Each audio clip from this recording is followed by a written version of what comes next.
꺼져라. 네 년이 품은 것이 우리 집 핑줄이 아니라는데 어디서 안주의 행세를 하려 드느냐? 폭우가 쏟아지던 밤이었다. 방씨 대가에 육중한 대문이 열렸다. 그리고 만삭의 여자 하나가 문 밖으로 내동댕이 쳐졌다. 보찜 하나가 그녀의 발치에 툭 떨어졌다. 철컥 대문이 닫혔다. 여자는 빗속에 홀로 남겨졌다. 방금 전까지 자신이 살던 집, 아이와 함께 행복하게 살 거라 믿었던 그 집이 이제는 차가운 성벽처럼 등을 돌리고 있었다. 뱃속의 아이가 발길질을 해댔. 살아있다는 신호였다. 버텨야 했다. 그렇게 이틀이 흘렀다. 굶고 걷고 쓰러지듯 버텼다. 그리고 이틀째 되던 밤, 장터 골목 끝 낡은 국밥집 문을 두드리는 여자가 있었다. 사장 어르신, 염치 없사오나 하룻밤만 재워주시면 아니 될까요? 이러다 길에서 아이가 나올 것 같아요. 국밥집 주인 복수는 그 여자를 알지 못했다. 이 여자가 이틀 전까지만 해도 이 고을 최고 부호 방씨 가문의 며느리였다는 사실을, 그리고 이 여자의 뱃속에서 꿈틀대던 그 아이가 훗날 25년 뒤 모든 것을 뒤집어 놓게 되리라는 것도. 이야기를 시작하기 전 구독과 좋아요 그리고 댓글로 함께 해주세요. 이 영상을 찾아주신 분들께 행운이 가득 깃들기를 바랍니다. 이야기는 이틀 전으로 거슬러 올라간다. 조선 중엽 경기 어느 고을의 이야기다. 방씨 가문의 본체 안방. 폭우가 두꺼운 창호지를 두드리던 밤이었다.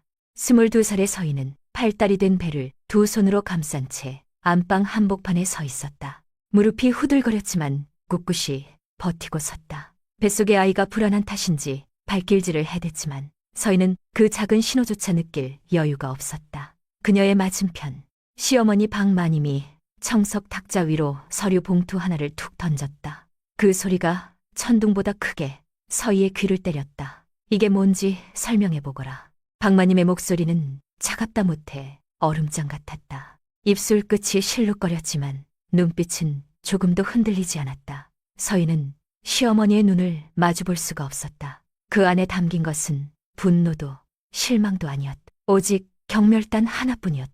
내 아들이, 내 귀한 아들이 무자증이라는데. 박마님의 손가락 끝이 서희의 배를 가리켰다. 네 뱃속에서 발길질하는 저것은 대체 누구시냐? 서희의 눈동자가 세차게 흔들렸다. 귓속이 멍해지고 심장이 솟는 것 같았다. 설마가 100번은 머릿속을 스쳐 지나갔다. 하지만 현실은 가혹하게도 한치의 양보도 없이 그녀를 조여왔다. 그녀를 어머니, 그럴 리가요.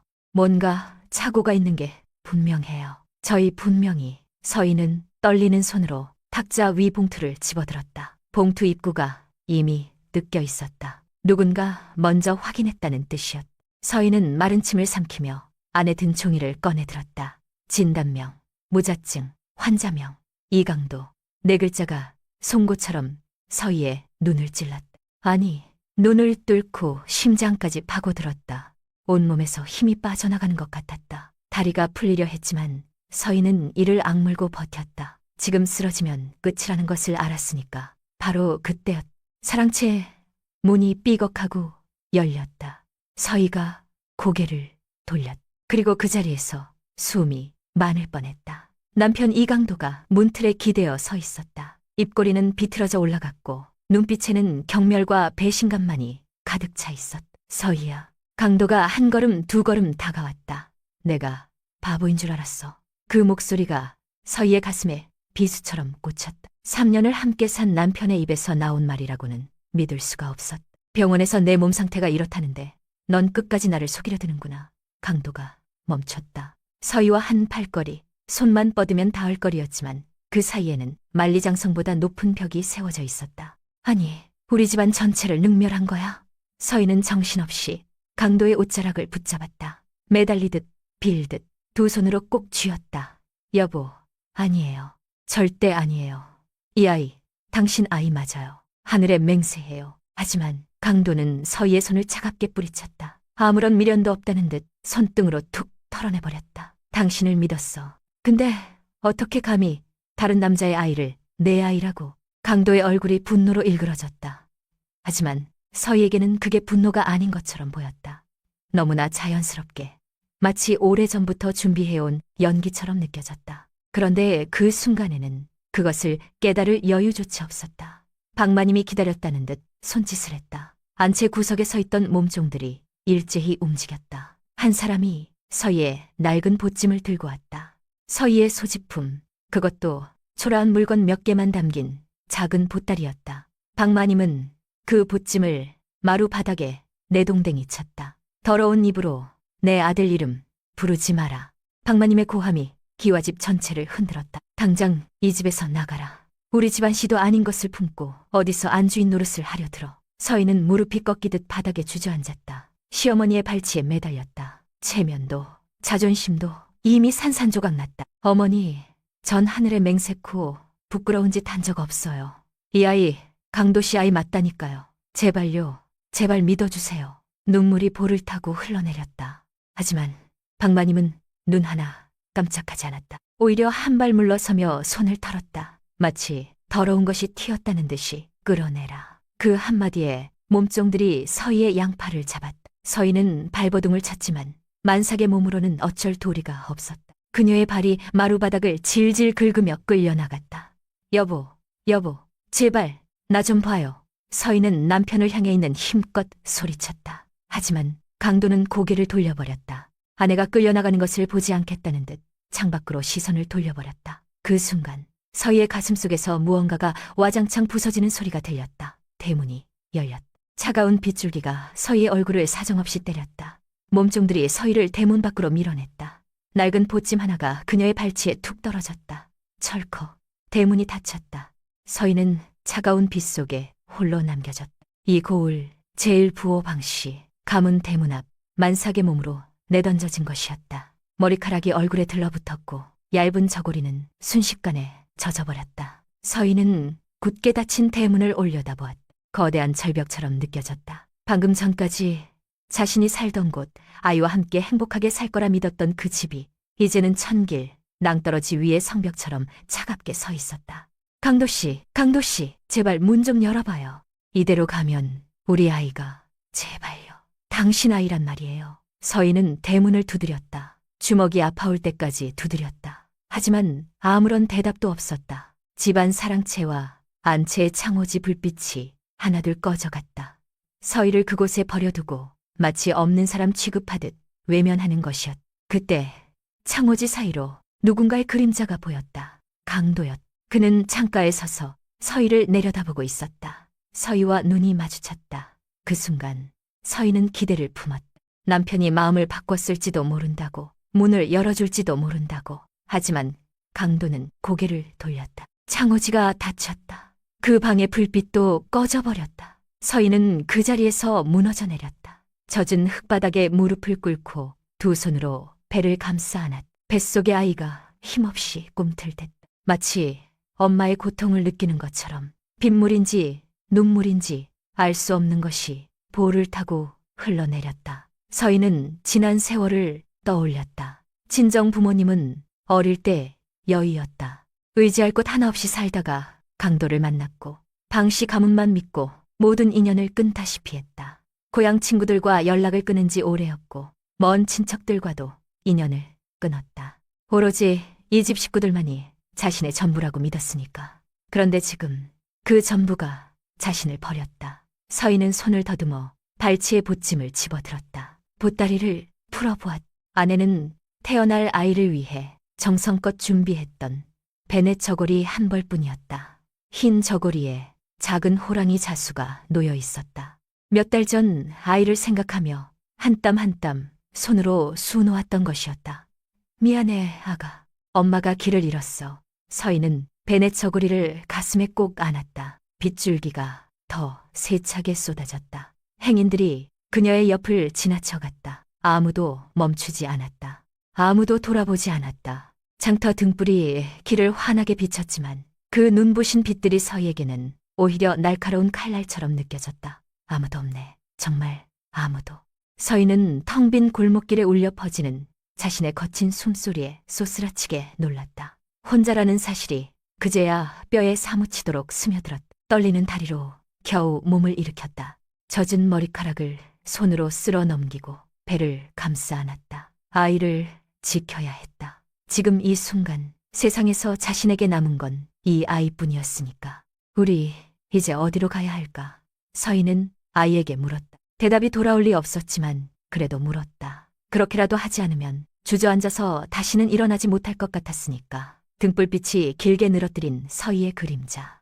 그녀는 그 그림자를 따라 유령처럼 어둠 속으로 발을 내디뎠다.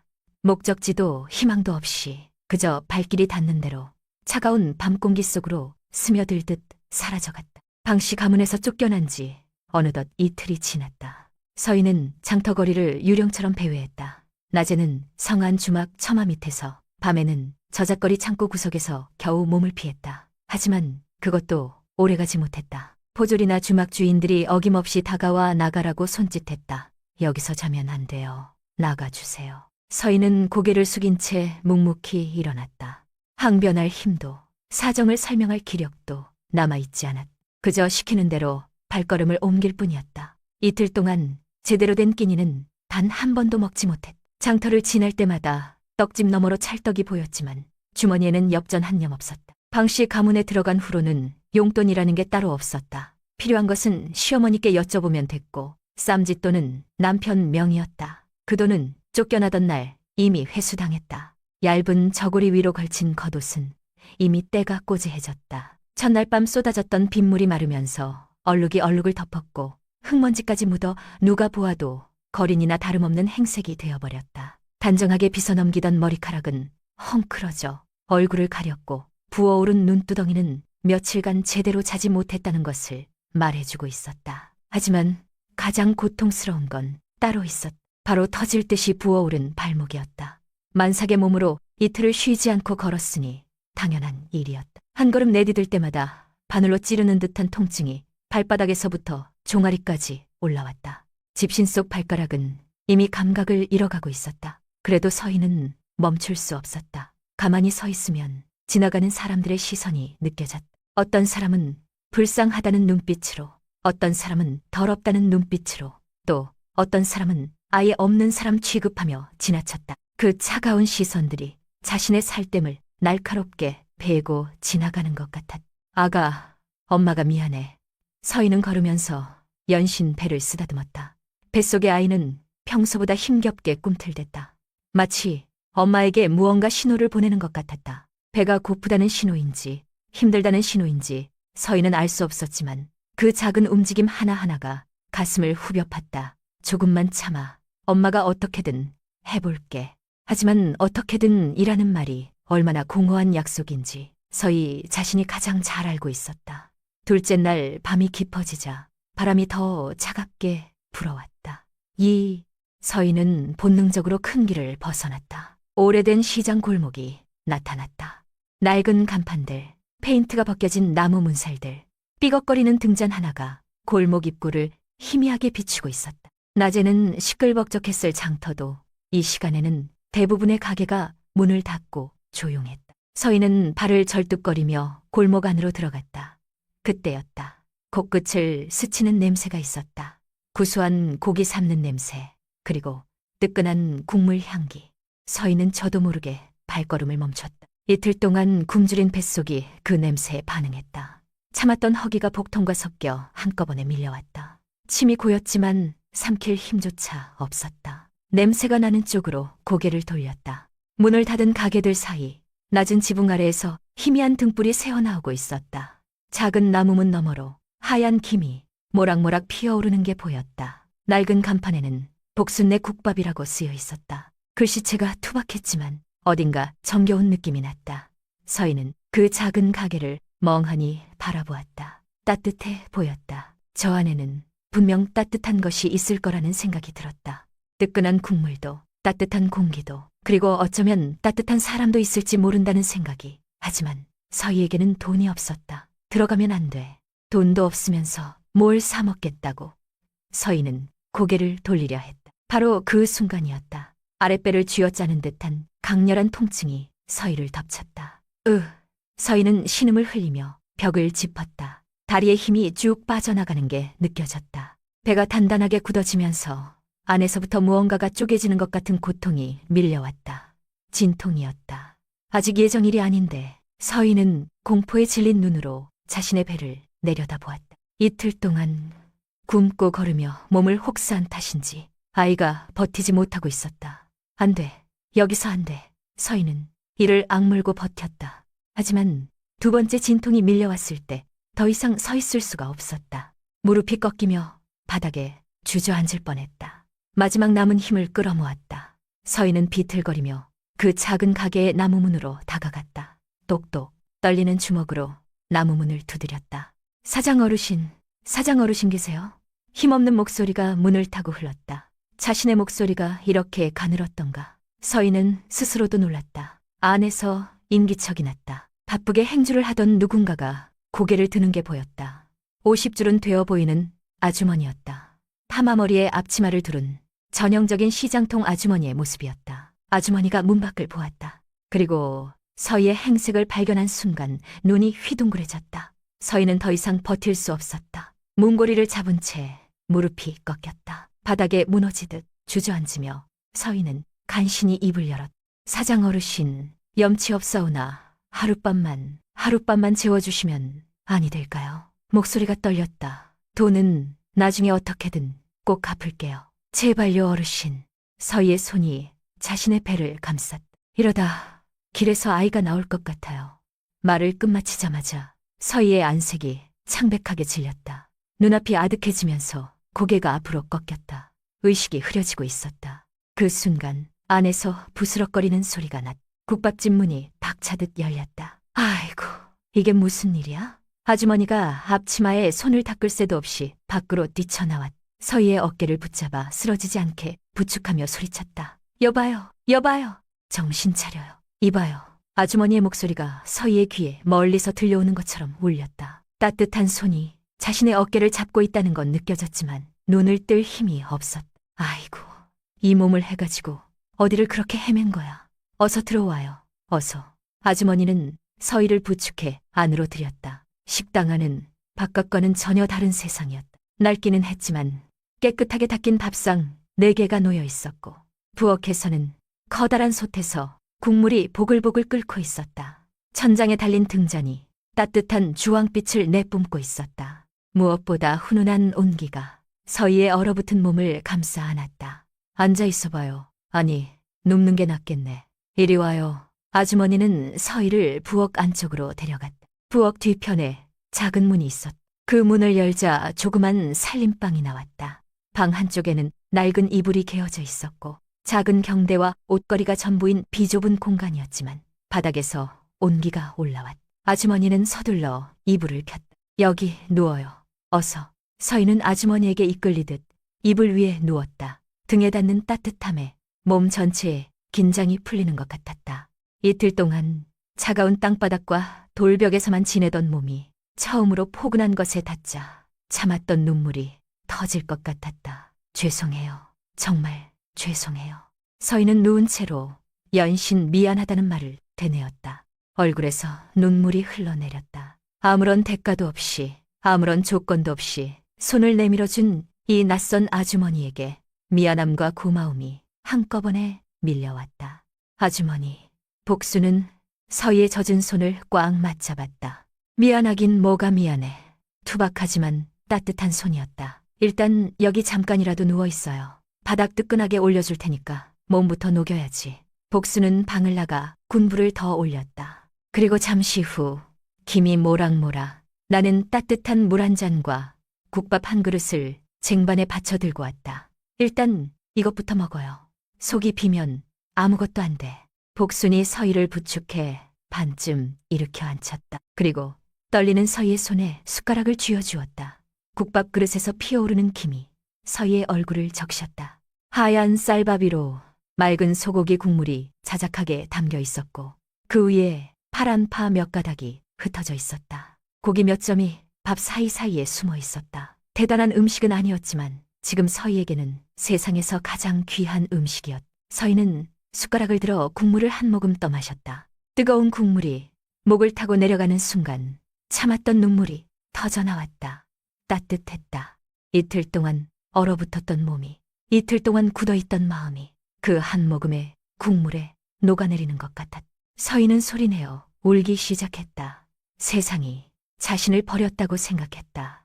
남편도 시어머니도 세상 모든 사람이 자신에게 등을 돌렸다고 믿었. 그런데 이 낯선 골목길 끝 국밥집에서 이름도 모르는 아주머니가 아무런 대가 없이 손을 내밀어 주었다. 울지 말고 일단 먹어요. 밥 먹으면서 울면 체해.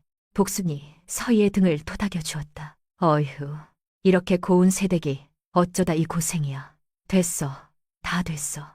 오늘 밤은 여기서 푹 자고 내일 날 밝으면 내가 아는 의원한테 같이 가보자고. 알겠지? 서희는 처음으로 안심이라는 감정을 느꼈다. 좁은 단칸 방이었다. 바닥에는 낡은 장판이 깔려 있었고 벽지는 곳곳이 누렇게 바랬다. 화려한 방시 대가에서 살던 서희에게는 초라하기 그지없는 공간이었다. 하지만 지금 이 순간 이 작은 방이 세상에서 가장 안전한 곳처럼 느껴졌다. 창밖에서는 여전히 찬바람이 불었지만 그 바람은 더 이상 서희를 위협하지 못했다. 복순이 이불을 덮어주었다. 자, 이제 푹 자요. 내일 일은 내일 생각하고 오늘은 일단 자요. 서희는 복순의 거칠지만 따뜻한 손을 붙잡았다. 감사합니다. 정말 감사합니다. 고맙긴 뭐가 고마워. 사람이 사람 돕는 게 당연한 거지. 어서 자요. 복순이 불을 끄고 방을 나갔다. 어둠 속에서 서희는 자신의 배를 쓰다듬었다. 뱃속의 아이가 이제야 조용해진 것 같았다. 진통도 가라앉았다. 아이도 안심한 것인지 더 이상 힘겹게 꿈틀대지 않았다. 아가, 우리 살았어. 서희는 눈을 감았다. 그리고 이틀 만에 처음으로 깊은 잠에 빠져들었다. 그렇게 며칠이 흘렀다.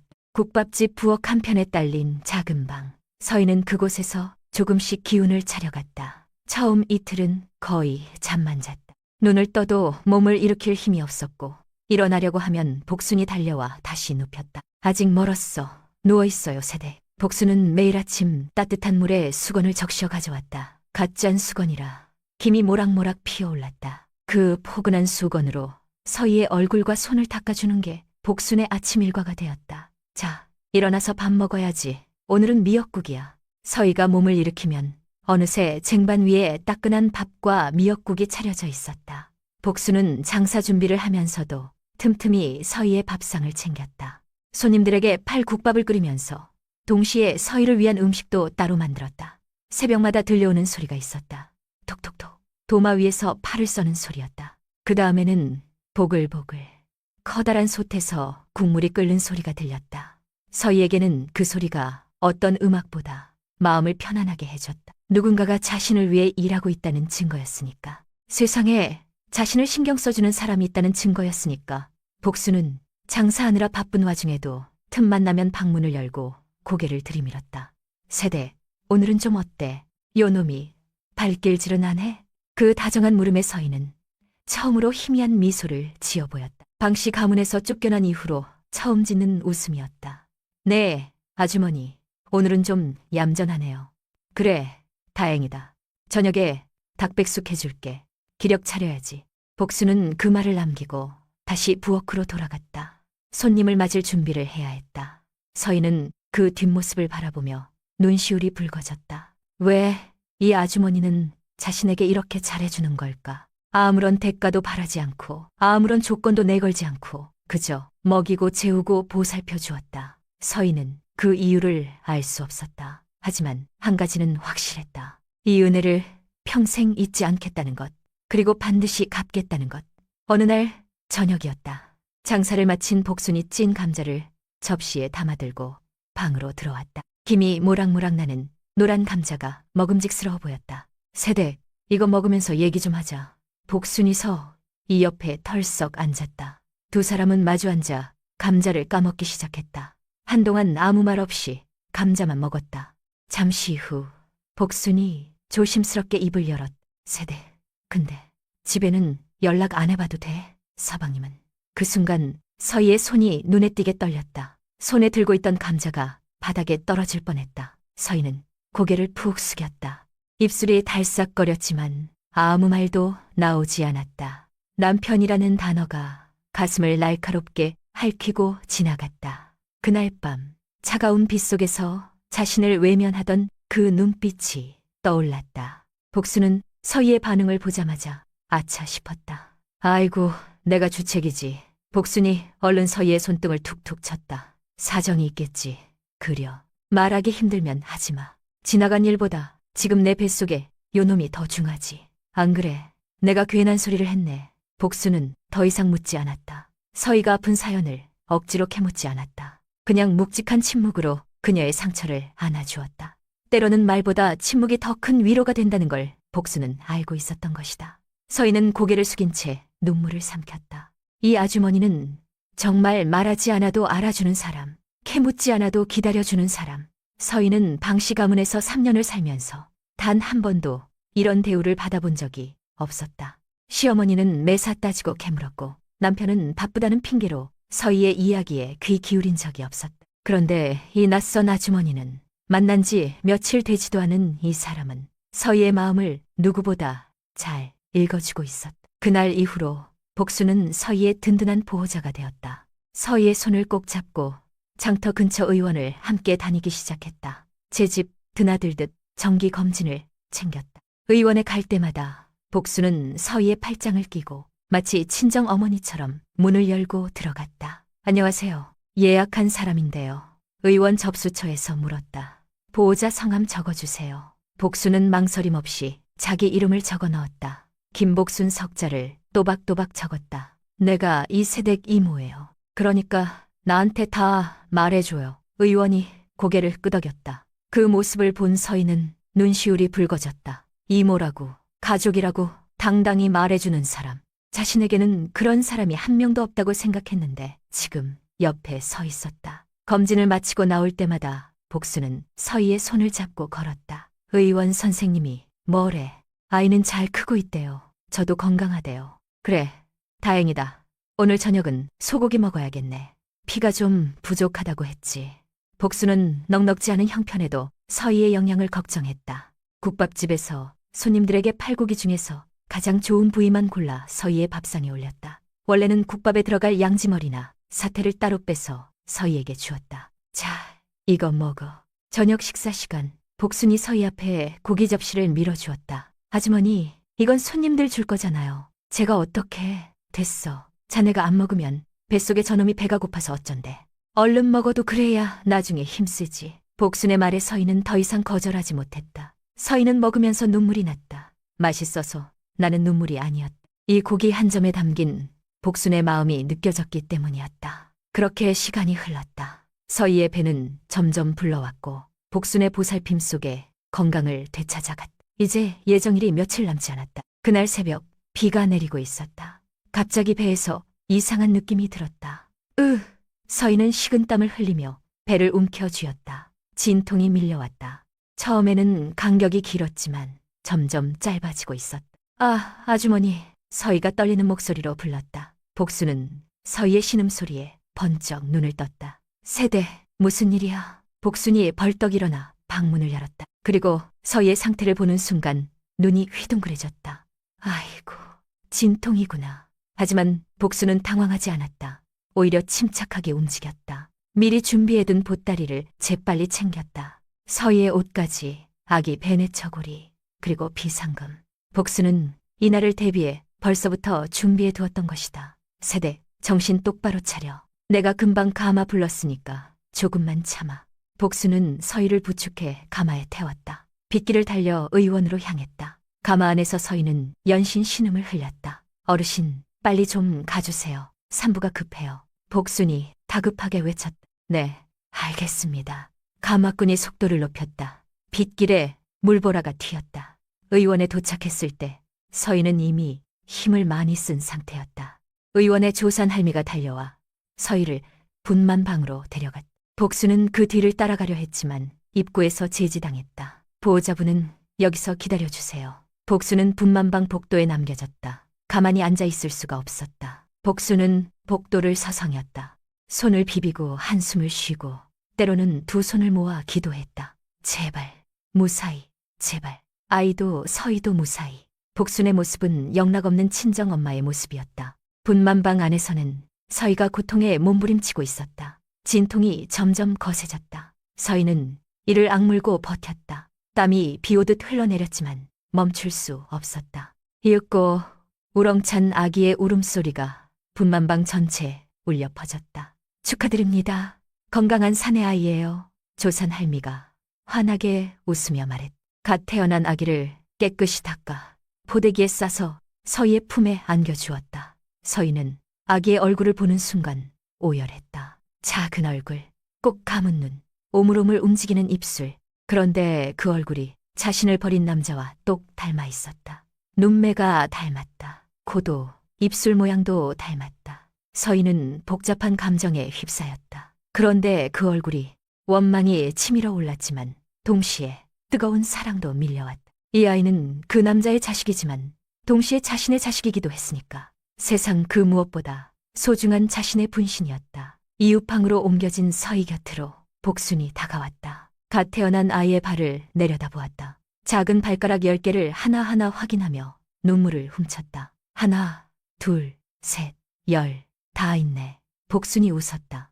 눈물과 웃음이 뒤섞인 얼굴이었다. 아이고, 이놈 눈매 좀 봐. 보통 놈이 아니네. 복순이 서희의 손을 꼭 잡았다. 고생했다, 서희야. 정말 고생했어. 서희는 그 말에 다시 눈물이 터졌다. 새댁이 아니라 서희야. 복순이 처음으로 자신의 이름을 불러주었다. 그 한마디가 서희의 마음 깊은 곳을 울렸다. 진짜 가족처럼, 진짜 엄마처럼 자신의 이름을 불러주는 사람. 서희는 복순을 꼭 안았다. 아주머니, 감사합니다. 정말 감사합니다. 복순이 서희의 등을 토닥여 주었다. 뭘 그래, 이제 시작이야. 이놈 키우려면 아직 멀었어. 서희는 아기를 품에 안은 채 복순을 바라보았다. 이 아주머니가 아니었으면 나와 이 아이는 지금 여기 없었을 거야. 서희는 속으로 다짐했다. 꼭 다시 성공해서 이 넓은 마음의 아주머니 은혜를 반드시 갚겠어. 죽어도 이 은혜는 잊지 않겠어. 그날 밤 서희는 아기의 이름을 지었다. 도건, 길을 세우다, 뜻을 세우다. 이 아이가 훗날 바르게 자라 자신의 길을 당당히 걸어가기를 바라는 마음을 담았다. 도건아, 넌 엄마가 꼭 지켜줄게. 서희는 아기의 이마에 입술을 맞추었다. 창밖에 비는 어느새 그쳐 있었고 동쪽 하늘이 희미하게 밝아오고 있었다. 도건이가 태어난 지 100일이 되는 날이었다. 국밥집 작은 방에서 소박한 100일 잔치가 열렸다. 복순이 새벽부터 일어나 직접 만든 백설기와 수수팥떡이 상위에 올랐다. 간든 하얀 백설기 위에는 대추가 예쁘게 올려져 있었고 붉은 수수팥떡에서는 달콤한 향기가 피어올랐다.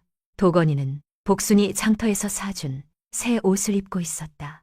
연노란색 베넷 저고리에 조그만 호랑이 자수가 놓여 있었다. 도건이는 그 옷을 입고 방긋방긋 웃었다.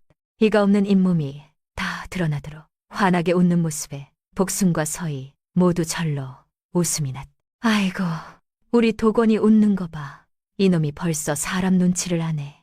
복순이 도건이의 볼을 손가락으로 콕콕 찔렀다. 서희는 그 평화로운 풍경을 바라보며 행복했다. 하지만 동시에 마음 한구석이 무거웠다.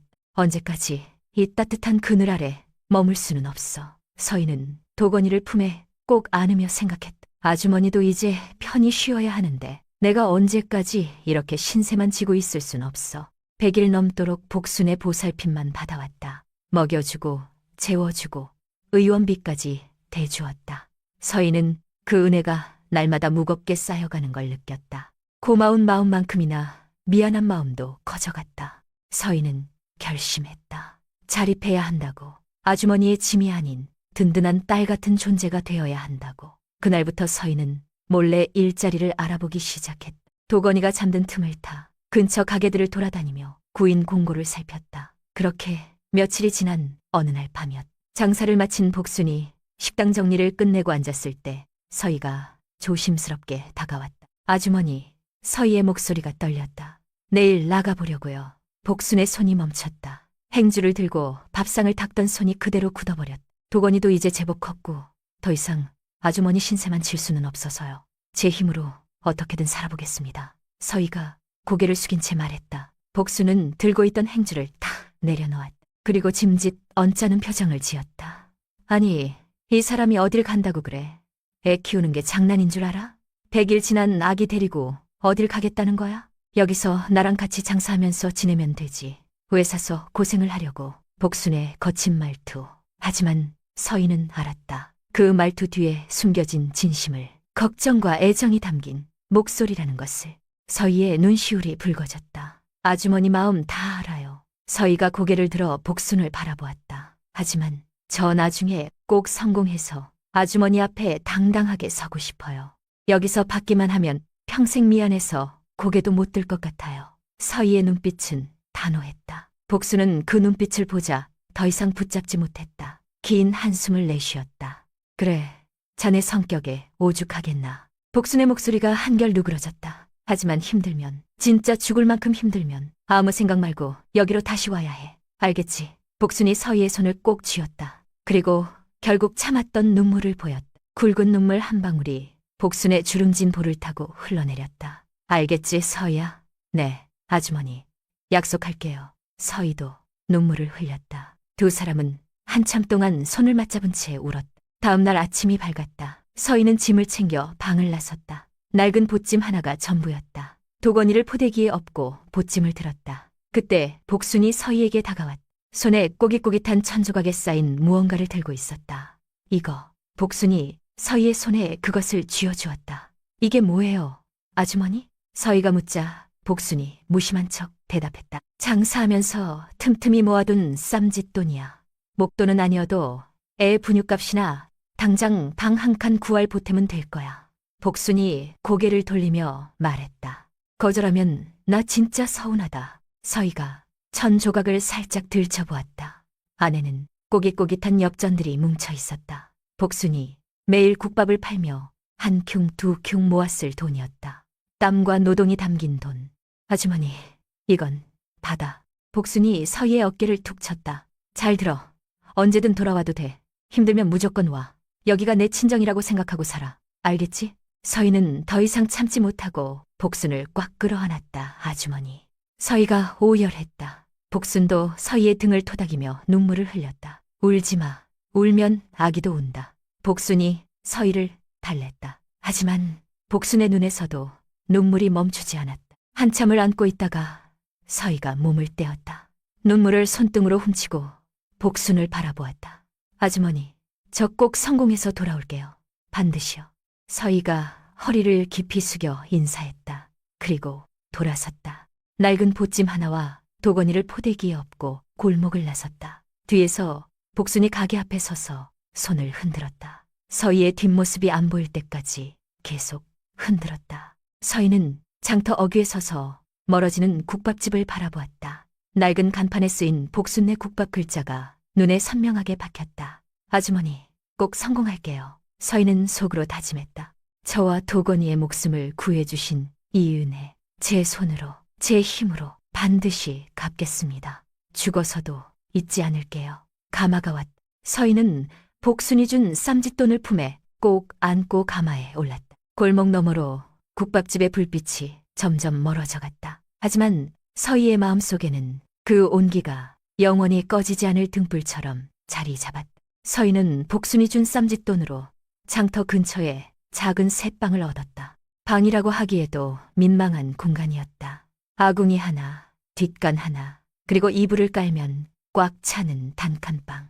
하지만 서희에게는 그것만으로도 충분했다. 지붕이 있고 문이 있고 도건이를 눕힐 바닥이 있으면 됐으니까. 서희는 닥치는 대로 일을 시작했다. 낮에는 주막 밧줄로 일했다. 설거지를 하고 바닥을 닦고 손님 상을 치웠다. 점심이 지나면 잠시 쉬었다가 저녁 장사가 시작되면 또 뛰었다. 밤에는 마을 청소를 했다. 행랑채 복도를 쓸고 계단을 닦고 쓰레기를 버렸다. 자정이 넘어야 집에 돌아올 수 있었다.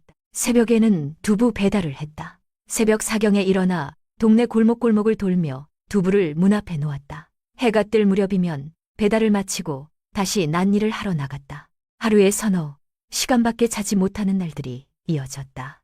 서희의 손은 달라졌다. 예전에 방시 대가에서 살 때는 고왔던 손이었다. 하지만 지금은 마디가 굵어지고 손등이 거칠어졌다. 설거지 물에 닿을 때마다 갈라지고 세제 때문에 트고 천조각을 붙여도 나을 새가 없었다. 그래도 서희는 힘들다는 소리를 하지 않았다. 왜냐하면 도건이가 있었으니까. 국밥집을 떠나온 지 어느덧 수년이 흘렀다. 도건이는 기특하게 자라주었다. 서당에 들어간 뒤로 단 한 번도 학업에서 뒤처진 적이 없었다. 훈장들은 하나같이 도건이를 칭찬했다. 도건 어머니, 아드님이 정말 영특해요. 셈법은 특히 천재적이에요. 담당 훈장이 상담 때마다 했던 말이었다. 서희는 그 말을 들을 때마다 가슴이 벅차올랐다. 힘들어도 버틸 수 있는 이유가 생긴 것 같았다.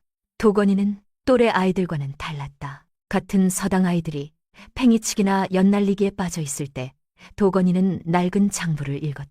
서희가 반찬 싸는 데 쓰려고 가져온 묵은 종이를 펼쳐서 시세표를 뚫어지게 들여다보았다. 엄마, 여기 이 상단 물건값이 어제보다 3푼이나 올랐어. 응, 그게 무슨 뜻이야? 이 상단이 뭔가 좋은 일이 있었다는 거지. 사람들이 이 상단 물건을 사고 싶어 하니까 값이 오른 거야. 7살짜리 아이의 입에서 나올 말이 아니었다. 서희는 어안이 벙벙했지만 동시에 뿌듯했다. 어느 날은 이런 일도 있었다. 서희가 밧줄로 일하던 주막에서 점심이 끝난 후였다. 도건이가 서당을 마치고 주막으로 엄마를 찾아왔다. 주막 주인이 식자재 장부를 펼쳐놓고 주판을 두드리고 있었는데 도건이가 그 옆에 서서 장부를 흘려보았다. 주인 어르신, 여기 계산 틀렸어요. 도건이가 조용히 말했다. 뭐? 주인이 눈을 동그랗게 떴다. 여기 감자 20말값이랑 양파 10말값 더하는 데서 틀렸어요. 서푼 더 받아야 해요. 도건이가 장부의 한 줄을 손가락으로 가리켰다. 주인이 주판을 다시 두드렸다. 그리고 눈이 휘둥그레졌다. 어머, 진짜네. 이 꼬마가 어쩐데. 서희는 그 모습을 보며 가슴이 먹먹해졌다. 도건이의 숫자에 대한 감각은 천재적이었다. 어디서 배운 것도 아닌데 타고난 것 같았다. 이 아이가 나중에 크면 뭐가 될까? 서희는 도건이를 바라보며 생각했다. 제 아비처럼 비겁한 사람이 아니라 든든하고 바른 사람으로 자라야 할 텐데 서희는 그 생각을 하며 더욱 열심히 일했다. 아들에게 부끄럽지 않은 엄마가 되고 싶었다. 하지만 무리한 노동은 결국 몸에 탈을 냈다. 도건이가 10살이 되던 해였다. 서희가 일하던 공사장 주막에서 점심을 준비하다가 갑자기 쓰러졌다. 커다란 국솥 앞에서 국을 젓다가 그대로 바닥에 쓰러진 것이었다. 동료들이 급히 의원을 불렀고 서희는 실려갔다. 의원은 과로와 영양실조라고 했다. 보호자분, 이 환자분 언제부터 이렇게 무리하셨어요? 몸이 완전히 망가지기 직전이에요. 당분간 절대 안정을 취하셔야 합니다.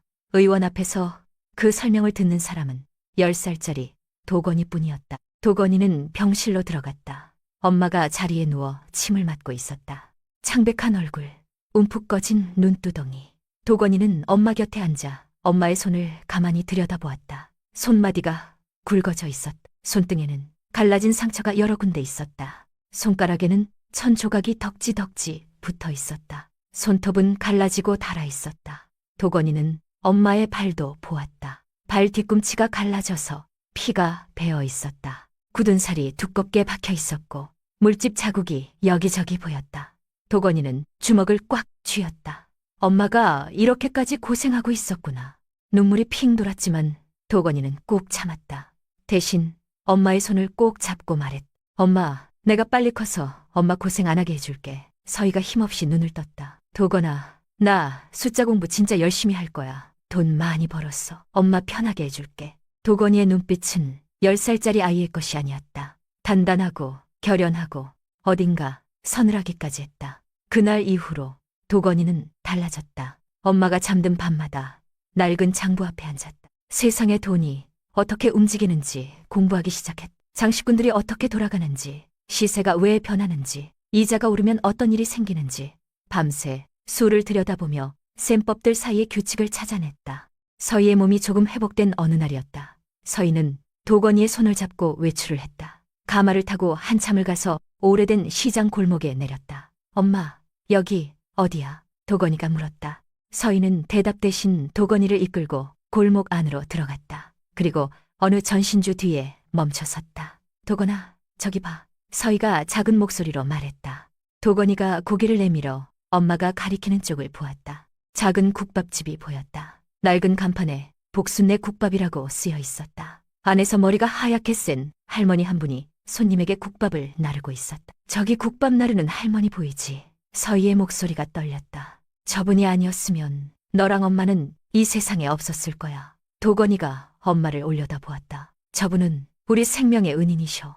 엄마가 너를 뱃속에 품고 길거리에서 죽어가고 있을 때 저분이 우리를 살려주셨어. 서희의 눈에서 눈물이 흘러내렸다. 도건아, 너는 절대 이분을 잊으면 안 된다. 알겠지? 도건이는 국밥집 안의 할머니를 뚫어지게 바라보았다. 할머니의 인자한 얼굴을 눈에 깊이 새겼다. 주름진 얼굴, 구부정한 허리. 하지만 손님에게 국밥을 건네며 환하게 웃는 그 미소. 응, 엄마. 도건이가 대답했다. 내가 꼭 저 할머니 웃게 해드릴게. 서인은 도건이의 머리를 쓰다듬었다. 두 사람은 한참 동안 그 자리에 서서 국밥집을 바라보았다. 차마 안으로 들어가지는 못했다. 아직 성공하지 못한 모습으로 은인 앞에 나설 수 없었으니까. 세월이 흘러 도건이가 서당을 마칠 나이가 되었다. 도건이는 엄마가 파출로 일하며 번 돈을 조금씩 모아달라고 했다. 엄마, 나 돈 모을 건데 조금만 도와줘. 돈? 뭘 하려고? 장사 미천 만들려고. 서인은 처음에는 반대했다. 어린아이가 무슨 장사냐고. 하지만 도건이의 눈빛이 진지했다. 장난이 아니었다. 결국 서인은 도건이 이름으로 작은 미천을 만들어 주었다. 도건이는 그 돈으로 장시를 시작했다. 처음에는 몇 냥으로 시작했다. 하지만 도건이의 셈 감각은 장시에서도 빛을 발했다. 남들이 보지 못하는 패턴을 읽어냈고 오를 물건과 내릴 물건을 귀신같이 맞췄다. 어느 날 밤 도건이는 장부 앞에 앉아 시세표를 보고 있었다. 복잡한 숫자들이 눈앞에 가득했다. 도건이는 그 숫자들 사이에서 길을 찾아내며 속으로 다짐했다. 엄마를 쫓아냈던 그 집 사람들, 그리고 우리를 살려준 복순 할머니. 도건이의 눈빛이 차갑게 빛났다. 내가 다 찾아낼 거야. 은혜는 반드시 갚고 원수도 반드시 갚아주겠어. 어린 소년의 눈빛은 이미 노련한 상단 대주처럼 냉철하게 빛나고 있었다. 도건이가 성년례를 치른 날이었다. 도건이는 조용히 마당을 나섰다. 그의 옆에는 서희가 있었다. 서희는 아들의 손을 꼭 잡은 채 걸었다. 걸음마다 기침이 터져 나왔지만 꾹 참았다. 오늘만큼은 아들 앞에서 아픈 모습을 보이고 싶지 않았다. 엄마, 괜찮아? 도건이가 걱정스러운 눈으로 물었다. 응, 괜찮아. 오늘 우리 아들 성년례 하는 날인데 엄마가 아프면 되겠니? 서희가 억지로 웃어 보였다. 도건이는 그런 엄마를 바라보며 마음이 무거웠다. 엄마의 얼굴은 예전보다 훨씬 창백해졌고 볼은 움푹 꺼져 있었다.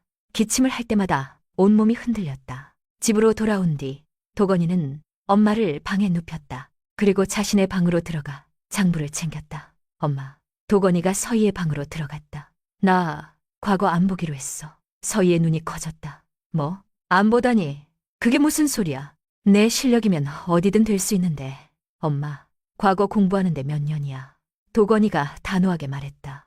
난 그 시간에 돈 벌 거야. 엄마 고생 끝내주는 게 내 진짜 목적이야. 과거는 나중에 필요하면 그때 봐도 돼. 서희는 반대하고 싶었다. 아들이 좋은 자리에 나가 훌륭한 벼슬아치가 되기를 바랐다. 하지만 도건이의 눈빛을 보자 말이 나오지 않았다. 그 눈빛에는 어떤 흔들림도 없었다. 도건아, 엄마 믿어줘. 나 할 수 있어. 도건이는 그날 이후로 오직 장시의 흐름에만 매달렸다. 시세표와 장부들이 그의 방을 가득 채웠다. 도건이는 밤새 그 숫자들을 분석했다. 새벽 시장이 열리기 전에는 눈을 비비며 정보를 지켜봤고 낮 시장이 열리면 실시간으로 거래를 했다. 도건이의 천재적인 감각은 장시에서 폭발했다. 서당을 마칠 무렵 몇 냥으로 시작했던 미천은 기하급수적으로 불어났다. 처음에는 몇십 냥이었던 돈이 몇백 냥이 되고 몇천 냥이 되었다. 도건이는 남들이 보지 못하는 패턴을 읽어냈고 시장이 움직이기 전에 미리 방향을 예측했다. 성년례를 치른 지 1년이 지났을 때 도건이의 장부에는 수만 냥의 돈이 들어있었다. 어느 날 저녁이었다. 도건이는 떨리는 손으로 장부를 들고 엄마 방으로 들어갔다. 엄마, 서희가 고개를 들었다. 이거 봐. 도건이가 장부를 내밀었다. 서희가 장부를 펼쳐 잔액을 확인하는 순간 눈이 휘둥그레졌다. 이게 뭐야? 이 돈이 어디서? 내가 벌었어, 엄마. 장시로 도건이가 환하게 웃었다. 엄마, 이제 내가 엄마 병도 고쳐줄게. 좋은 의원 가서 제대로 치료받자. 이제 엄마 고생 끝이야. 서희는 아들의 손을 잡았다. 그리고 세상에서 가장 밝은 미소를 지었다. 눈에서 눈물이 주르륵 흘러내렸다. 기쁨의 눈물이었다. 우리 아들이 이렇게 컸구나. 서희는 아들을 꼭 안았다. 그날 밤 두 모자는 나란히 앉아 행복한 미래를 그렸다. 좋은 의원에 가서 엄마 몸을 고치고 좋은 집으로 이사가고 그리고 복순 할머니를 찾아가 인사드리자고. 엄마, 이제 드디어 복순 할머니 앞에 당당하게 설 수 있겠다. 그래, 그래야지. 그분 얼굴 보기 전에 엄마 몸부터 고치고 서희가 기침을 하며 대답했다. 드디어 날이 올 것이라. 둘은 그렇게 믿었다. 하지만 그 약속을 한 지 불과 며칠 뒤였다. 서희가 갑자기 쓰러졌다. 아침에 일어나다가 그대로 바닥에 쓰러진 것이었다. 도건이가 황급히 의원을 불렀고 서희는 실려갔다. 의원의 표정은 어두웠다. 보호자분, 솔직히 말씀드리겠습니다. 환자분 상태가 많이 안 좋습니다. 오랫동안 몸을 혹사하신 것 같은데 이미 여러 장기에 문제가 생겼어요. 저희가 최선을 다하겠지만. 도건이는 의원의 말이 귀에 들어오지 않았다. 병실로 들어갔다. 서희가 자리에 누워 있었다. 침을 맞은 채 간신히 숨을 쉬고 있었다. 얼굴은 종이장처럼 하얗고 눈은 힘겹게 감겨 있었다. 도건이는 엄마 곁에 무릎을 꿇었다. 엄마, 나야, 도건이야. 서희가 힘겹게 눈을 떴다. 도건아, 엄마, 나 이제 엄마 병 고쳐줄 수 있어. 돈 벌었단 말이야. 도건이의 목소리가 떨렸다. 제발, 조금만 더 버텨줘. 좋은 의원 알아봤어. 제발. 서희는 아들의 손을 꽉 쥐었다. 그 손에는 힘이 거의 없었다. 도건아. 서희가 머리맡에 낡은 보찜을 가리켰다. 저기, 저 보찜. 도건이가 보찜을 가져왔다. 서희가 떨리는 손으로 보찜을 열더니 안에서 낡고 빛바랜 작은 책 하나를 꺼냈다. 낡은 가계부였다. 표지가 닳아서 글씨가 잘 보이지 않았지만 안에는 글씨가 빼곡히 적혀 있었다. 도건이가 첫 장을 펼쳤다. 거기에는 국밥집을 떠난 날짜와 함께 이렇게 적혀 있었다. 복순 아주머니께 받은 쌈짓돈 5냥. 이 은혜 평생 잊지 않겠습니다. 그 아래로는 날짜와 금액이 빼곡히 적혀 있었다. 서희가 파출로 일하며 한 갱, 2갱 모아온 기록들이었다. 복순의 은혜를 갚기 위해 20년 넘게 모아온 돈의 기록. 엄마, 이게 도건아. 서희가 마지막 힘을 짜내 도건이의 귀에 대고 속삭였다. 시장통 복순 할머니, 이 가계부 들고 꼭 찾아가봐. 서희의 목소리가 점점 작아졌다. 엄마가 못다한 은혜, 네가 꼭 갚아드려. 그분 곁을 내가 친손주처럼 지켜드려야 한다. 서희는 복순이 준 돈으로 처음 방을 구했던 날의 감사함을 잊지 않기 위해 평생 이 가계부를 써왔던 것이었다. 단 하루도 빠뜨리지 않고 그 은혜를 기억하며 살아왔던 것이다. 엄마. 도건이의 눈에서 눈물이 쏟아졌다. 약속할게요, 엄마. 내가 꼭 그럴게요. 복순 할머니 꼭 찾아갈게요. 엄마 대신 꼭 은혜 갚을게요. 서희는 아들의 약속을 들었다. 그리고 비로소 평온한 미소를 지었다. 20년 넘게 짊어지고 살았던 짐을 아들에게 넘긴 것 같았다. 이제야 편히 쉴 수 있을 것 같았다. 서희는 아들의 손을 놓았다. 그리고 눈을 감았다. 영원히. 바로 이 순간 나는 고백해야 한다. 나는 그날 병실 복도에 서 있었다. 도건이가 엄마의 손을 잡고 울던 그 소리가 닫힌 문 너머로도 또렷이 들렸다. 나는 그날 이후로 단 하루도 그 울음소리를 잊은 적이 없다. 장례를 치르는 동안 도건이는 눈물 한 방울 흘리지 않았다. 그의 눈빛은 얼음장처럼 차가웠다. 슬픔이 아니라 분노가 그의 가슴을 채우고 있었다. 엄마를 이렇게 만든 세상에 대한 분노, 엄마를 쫓아냈던 그 집안 사람들에 대한 분노, 그리고 엄마를 지키지 못한 자신에 대한 분노. 장례가 끝난 뒤 도건이는 엄마의 낡은 가계부와 짐을 챙겼다. 그리고 후련히 자취를 감췄다. 아무에게도 행방을 알리지 않았다. 살던 새방도 정리하고 연락처도 바꾸고 마치 세상에서 증발하듯 사라졌다. 엄마를 지키지 못했다는 자책감, 세상을 향한 서늘한 분노, 그 두 가지를 가슴에 품은 채 도건이는 어둠 속으로 사라졌다. 그렇게 또 5년이라는 시간이 흘렀다. 서희가 세상을 떠나고 도건이가 자취를 감춘 지 어느덧 5년. 세상은 많이 변했다. 시장 골목에도 새 건물이 들어서고 오래된 가게들이 하나둘 문을 닫았다. 하지만 복순의 국밥집은 여전히 그 자리에 있었다. 다만 예전의 활기는 찾아볼 수 없었다. 손님은 뜸해졌고 간판의 글씨는 바랬다. 식당 안 밥상 위에는 먼지가 쌓여 있었고 부엌에서 나던 구수한 냄새도 이제는 희미해졌다. 복순은 이제 70이 넘었다. 머리는 하얗게 새었고 허리는 더 굽었다. 손마디는 굵어졌고 걸음은 느려졌다. 하지만 매일 아침 복수는 식당 문을 열고 골목을 바라보았다. 서희야, 도건아. 복수는 텅 빈 골목을 하염없이 바라보며 그 이름들을 되뇌었다. 25년간 소식 한 번 없던 그들이었지만 복순에게는 그들이 유일한 삶의 이유였다. 언젠가 저 골목 끝에서 서희가 도건이의 손을 잡고 나타날 거라고 복수는 그렇게 믿고 있었다. 하지만 현실은 가혹했다. 몇 년 전 복수는 믿었던 먼 친척에게 사기를 당했다. 그 친척이라는 자가 찾아와 사업 미천이 필요하다며 빚 보증을 부탁했다. 복수는 피부치라는 말에 넘어가 도장을 찍어주었다. 그게 화근이었다. 그 친척은 돈을 들고 잠적해버렸고 빚은 고스란히 복순에게 떨어졌다. 사채업자들이 찾아오기 시작했다. 처음에는 독촉 쪽지였고 그 다음에는 협박 편지였다. 그리고 이제는 직접 찾아와 행패를 부렸다. 식당 구석구석에는 차가운 붉은 압류 딱지가 붙어 있었다. 솥단지에도 아궁이에도 복순이 20년 넘게 쓰던 낡은 국솥에도 붉은 딱지가 붙어 있었다. 언제 그자들이 와서 다 가져갈지 모르는 상황이었다. 그날도 평소와 같은 아침이었다. 복순은 식당 문을 열고 골목을 바라보고 있었다. 그때 험상고는 남자 3명이 성큼성큼 걸어왔다. 사채업자들이었다. 며칠 전에도 왔던 자들이었다. 이봐, 할망구. 가장 덩치가 큰 남자가 식당 안으로 들이닥쳤다. 이 할망구가 귀가 먹었나? 오늘이 마지막 경고라고 했지. 남자가 밥상을 발로 걷어찼다. 밥상이 쓰러지며 위에 있던 그릇들이 바닥에 떨어져 깨졌다. 돈 없으면 이 가게 내놔. 더 이상 기다려줄 생각 없어. 다른 남자가 선반에 있던 뚝배기들을 바닥에 내동댕이 쳤다. 복순이 30년 넘게 아껴 쓰던 뚝배기들이었다.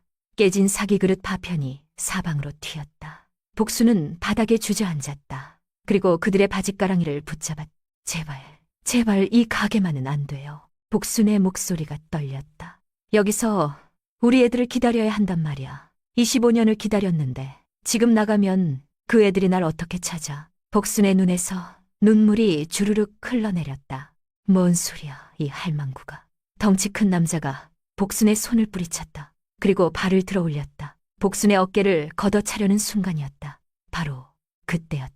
시장 골목의 소음이 약속이라도 한 듯 일시에 멈춰섰다. 갑자기 조용해진 골목. 사람들의 웅성거림이 멈추고 발걸음 소리도 더섰다. 그런가에 모두의 시선이 골목 입구로 쏠렸다. 달구지들 사이로 어울리지 않는 것이 들어오고 있었다. 육중한 검은 가마 새채가 미끄러지듯 골목 안으로 들어왔다. 번쩍이는 칠을 한 가마, 새까만 장막. 이 허름한 시장 골목에는 전혀 어울리지 않는 것들이었다. 가마들이 국밥집 앞에 멈춰섰다. 문이 열렸다. 건장한 남자들이 가마에서 내렸다. 검은 두루마기를 입은 남자들이 순식간에 식당 입구를 에워쌌다. 그들의 눈빛은 날카로웠고 움직임은 훈련받은 군인처럼 정확했다. 뭐야, 당신들. 사채업자들이 당황해서 소리쳤다. 하지만 검은 두루마기의 남자들은 대답하지 않았다. 대신 순식간에 사채업자들을 제압했다. 팔을 꺾고 바닥에 무릎을 꿇렸다. 불과 몇 초 만의 일이었다. 이게 뭐야? 사채업자들이 발버둥을 쳤지만 소용없었다. 그때 가운데 가마의 문이 열렸다. 한 남자가 천천히 가마에서 내렸다. 검은색 도포에 반짝이는 갓. 날카로운 눈매에 굳게 담은 입술. 그는 천천히 식당 안으로 발을 내디뎠다. 구두굽이 바닥에 닿을 때마다 또각또각 소리가 났다. 25년 전 복순의 품에서 옹알이를 하던 그 아이라고는 상상할 수 없는 모습이었다. 서늘하고 압도적인 위압감을 풍기는 청년이었다. 남자는 아수라장이 된 식당을 천천히 둘러보았다. 깨진 그릇들, 쓰러진 밥상, 그리고 바닥에 쓰러진 복순. 남자의 눈빛이 차갑게 변했다. 그리고 복순에게로 다가갔다. 복순은 겁에 질린 채 남자를 올려다보았다. 이 사람이 누군지, 왜 왔는지 알 수 없었다. 하지만 다음 순간 예상치 못한 일이 일어났다. 남자가 복순 앞에 무릎을 꿇고 앉았다. 값비싼 도포가 깨진 그릇, 파편에 닿았지만 남자는 아랑곳하지 않았다. 바닥이 더러워지는 것도 신경 쓰지 않았다. 그저 복순의 거친 손을 두 손으로 맞잡았다. 복순은 당황해서 남자의 얼굴을 바라보았다. 그때 남자의 눈에서 뜨거운 눈물이 떨어졌다. 그 눈물을 본 순간 복수는 숨이 돋는 듯한 기분을 느꼈다. 할머니, 남자가 입을 열었. 목소리가 떨리고 있었다. 저 기억하시겠어요? 남자가 복순의 손을 꼭 쥐었다. 25년 전에 할머니가 쌈짓돈 주며 보내주셨던 서희 씨 아들 윤도건이에요. 복순의 눈이 커졌다. 도건이? 남자가 도건이가 품 안에서 무언가를 꺼냈다. 낡고 빛바랜 작은 책이었다. 표지가 달아서 거의 보이지 않는 가계부였다. 도건이가 가계부의 찻장을 펼쳐 보였다. 거기에는 복순의 투박한 글씨가 적혀 있었다. 25년 전 복순이 서희에게 돈을 줄 때 적어준 글씨였다. 서희야, 힘내. 복순이 그 글씨를 보는 순간 25년의 기억이 한꺼번에 밀려왔다. 비 오던 밤 만삭의 몸으로 쓰러져 있던 서희. 100일 잔치 때 방긋 웃던 도건이. 떠나던 날 아침 오열하며 자신을 안았던 서희. 도건아, 우리 도건이야. 도건이야. 도건이야. 복순이 비명을 지르듯 외쳤다. 정말 살아있었구나. 복순이 도건이를 끌어안았다. 주름진 두 팔로 청년의 넓은 어깨를 꼭 안았다. 25년 만의 상봉에 통곡 소리가 터져 나왔다. 서희는 어디 있어? 서희도 왔어? 복순이 두리번거렸다. 도건이 얼굴이 굳었다. 그리고 천천히 고개를 저었다. 할머니, 엄마는 5년 전에 돌아가셨어요. 복순의 움직임이 멈췄다. 뭐라고? 엄마가 돌아가시기 전에 이 가계부를 제게 남겼어요. 할머니 은혜를 꼭 갚으라고. 할머니 곁을 지켜드리라고. 복순은 다시 울음을 터뜨렸다. 이번에는 슬픔의 울음이었다. 25년을 기다렸던 사람이 이미 세상에 없다는 사실. 그 사실이 복순의 가슴을 갈기갈기 찢어놓았다. 도건이는 우는 복순을 꼭 안아주었다. 한참을 그렇게 안고 있었다. 그리고 천천히 일어났다. 도건이가 사채업자들을 향해 고개를 돌렸다. 그의 눈빛이 차갑게 빛났다. 아까까지 울먹이던 눈빛이 아니었다. 얼음장처럼 서늘한 눈빛이었다. 이 어르신의 빛. 도건이가 나직하게 말했다. 지금 이 시간부로 내가 다 갚겠다. 사채업자들의 얼굴이 하얗게 질렸다. 그리고 도건이가 한 걸음 다가갔다. 내 할머니를 건드린 대가는 너희 패거리까지 불러서 제대로 치르게 해주지. 도건이의 목소리는 낮았지만 그 안에 담긴 위압감은 엄청났다. 사채업자들은 벌벌 떨며 아무 말도 하지 못했다. 도건이가 몸을 돌렸다. 떨고 있는 복순에게 다가가 조심스럽게 부축했다. 복순의 팔을 자신의 어깨에 걸치고 천천히 식당을 나섰다. 25년 전 복순이 자신을 지켜주었듯 이제는 자신이 그녀의 거대한 산이 되겠노라 다짐하며 시장 상인들이 모두 모여 그 광경을 지켜보았다. 경악과 놀라움이 섞인 시선들. 30년 넘게 국밥을 팔던 복순 아주머니를 검은 가마에서 내린 젊은 남자가 모시고 나가는 모습. 도건이는 복순을 가마에 태웠다. 그리고 마지막으로 국밥집을 돌아보았다.